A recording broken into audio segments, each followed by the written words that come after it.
O ta muthenya wa ira, mĩhang'o ya kũingĩria arutwo njunia cekondarĩ cukuru ĩthiĩte na mbere na kũnyita thing'a, aciari, arutwo na arutani makĩgeria gũtuĩkania kĩhĩngĩca-inĩ kĩrĩa gĩthiũrũrũkĩirie gĩthomo gĩkĩ.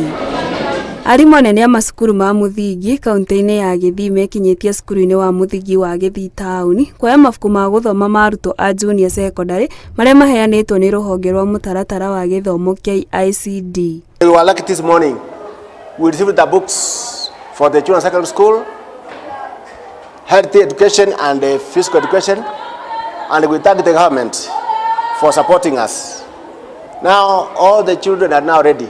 Thirikari nĩ hotete gũtũma mwarimũ ũmwe o cukuru kaunti-inĩ ĩno ona gũtuĩka kũrĩ ona ũnyihu wa arimũ.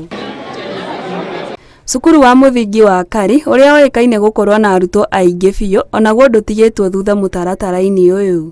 We expect to receive 32,233 junior secondary school candidates, the students, based on the number of candidates we had for KPSEA last year. This number might vary because some might be transferring into our county and some might be transferring out. Cukuru cia andũ kĩũmbe nacio no irathiĩ na mbere kuoya arutwo kuona nyingĩ ciacio nĩ ikinyanĩirie meharĩrĩria ma mũtaratara ũyũ mwerũ wa CBC. Junior learners need to come with their result slips because these children did an exam, read assessment, and they already have result slips, so we check and see whether they are valid and we know whether they qualify, then we give them space according to the space that we have. Kĩribotera Inoro TV, Chetagwo Harris Njoki wa Wanderi.